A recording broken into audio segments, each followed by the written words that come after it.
সর্বশেষ যে জাহান্নাম থেকে মুক্তি পাবে, আল্লাহর কাছে কান্না করবে, আল্লাহ আর কতকাল এই জাহান্নামের আগুনে আপনি আমারে জ্বালাবে? আপনার কি একটু আমার দিকে দয়া মায়া হয় না? জাহান্নাম থেকে মুক্তি করে কি জাহান্নামের গেটের কাছে আমারে নেওয়া যায় না? আল্লাহ রাব্বুল আলামিন বলবেন, ঠিক আছে বান্দা, জাহান্নাম থেকে তুই যখন দোয়া করলি, যা, জাহান্নামের দরজা আমি বন্ধ করে দেব। তোকে বাহির করেই জাহান্নামের দরজাটা বন্ধ করে দেবেন কে? চিরতরের মতো জাহান্নামের দরজাটা বন্ধ হয়ে যাবে, তবে ওই গোলামটারে বাহির করে, ওকে বাহির করবে, বাহির করে জাহান্নামের গেটে দাঁড় করায় রাখবে। 1 বছর 2 বছর নয়, 1000 পর্যন্ত সেখানে দাঁড়িয়ে থাকবে। আল্লাহু আকবার।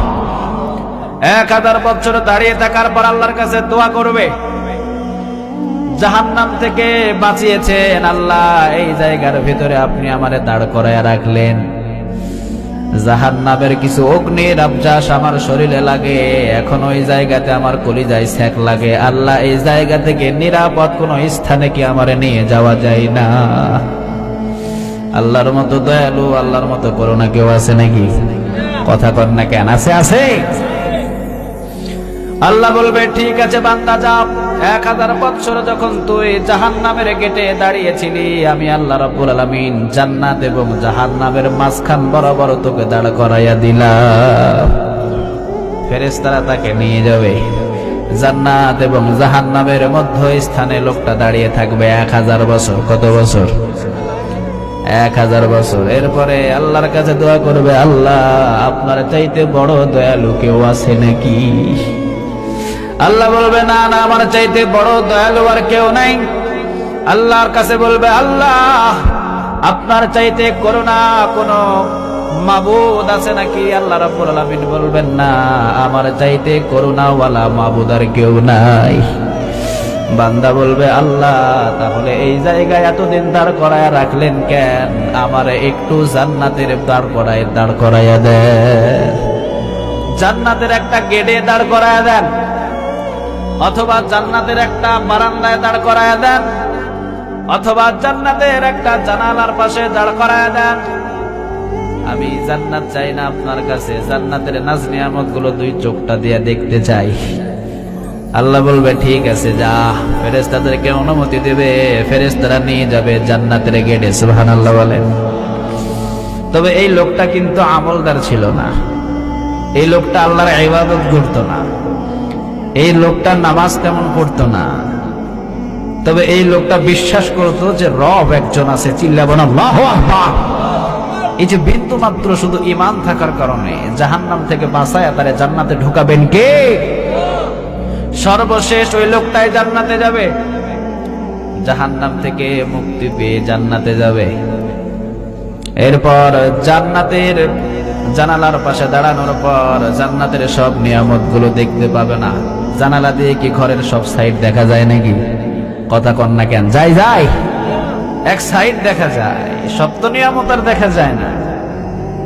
এই লোকটা আল্লাহর কাছে দোয়া করবে আবার, আল্লাহ কথা দিলাম, আল্লাহর আপনার কাছে আর কিছু চাইবো না, এইটাই আমার শেষ চাওয়া। আল্লাহ আপনার মতো দয়ালু, আপনার মতো করুণা আর কেউ নাই। আল্লাহ আপনি যেই জানালার পাশে আমারে দাঁড় করিয়েছেন, জান্নাতের তো সব নিয়ামত আমি দেখতে পাই না। আমি কথা দিলাম, জান্নাতের কোন নাজ নিয়ামত আমি খাবো না, জান্নাতের কোন নাজ নিয়ামতে আমি হাত দিব না, জান্নাতের ভিতরে ঢুকে আমি আপনার নাজ নিয়ামতের ভিতরে ভক্ষণ করব না। কথা দিলাম, সোজা হয়ে শুধু দাঁড়িয়ে থাকবো, আপনার জান্নাতের ভিতরে আমি বসবো না। সুবহানাল্লাহ বলেন। আল্লাহ বলবে, কথা দিলি তো? বান্দা বলবে, আল্লাহ কথা দিলাম, পারলে সই করে নেন। সুবহানাল্লাহ বলেন। কথা দিলাম, আমি কোনো নাজ নিয়ামত ধরবো না, আপনি শুধু জান্নাতের ভিতরে আমারে ঢুকাইয়া দেন। আল্লাহ বলবে, ঠিক আছে, তবে জান্নাতের ভিতরে ঢুকতে হলে তো এত কালো চেহারা হবে না। জাহান্নামের আগুন জ্বালাতে জ্বালাতে লোকটা কালো হয়ে গেছে, এরে আবার সুন্দর বানাবে কে? আল্লাহ ফেরেশতাদেরকে অনুমতি দিবে, যা কূপের ভিতরে ডুব দেওয়া। কূপের ভিতরে নিয়ে যাওয়ার পর যখন একটা ডুব দেবে, জান্নাতের যেই রকম সৌন্দর্য চেহারা, লোকটার ওই রকম সৌন্দর্য চেহারা হয়ে যাবে।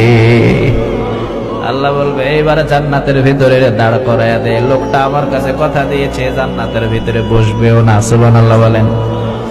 দাঁড়ায়া থাকবে দীর্ঘকাল। দীর্ঘকাল দাঁড়িয়ে থাকার পর আল্লাহর কাছে দোয়া করবে, আল্লাহ কত বান্দাদেরকে কত বড় বড় জান্নাত আপনি তৈরি করে দিয়েছেন, তাদেরকে দিয়ে দিয়েছেন, আমার জন্য কি এই জায়গায় দাঁড় করানোর আপনার ইচ্ছা? আপনার কি ইচ্ছা হয় না এই বান্দারে একটা জান্নাত দিতে? আপনার কি ইচ্ছা হয় না এই বান্দারে একটা জান্নাতের ব্যবস্থা করে দিতে?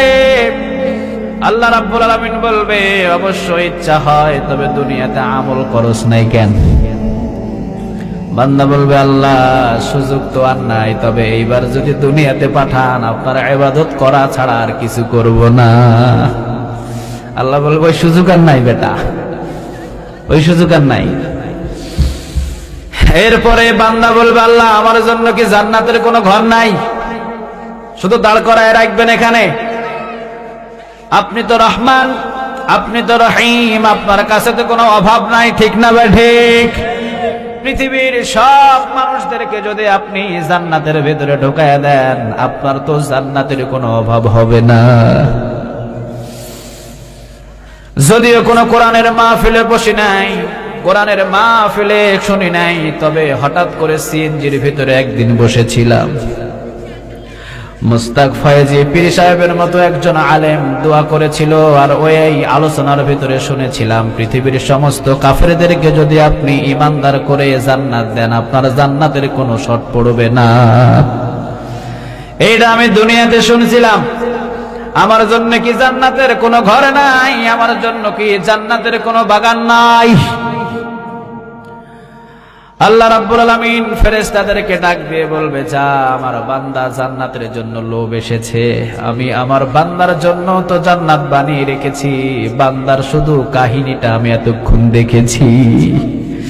আল্লাহ বলবে না রে বান্দা, মনের ভিতরে কোনো কষ্ট নিস না, মনের ভিতরে কোনো দুঃখ নিস না, আমি আল্লাহ রাব্বুল আলামিন তোর জন্য একটা দুইটা নয়, এই যে দুনিয়ার মতন 10 দুনিয়া সমান জান্নাতের ব্যবস্থা আমি আল্লাহ করে রেখেছি।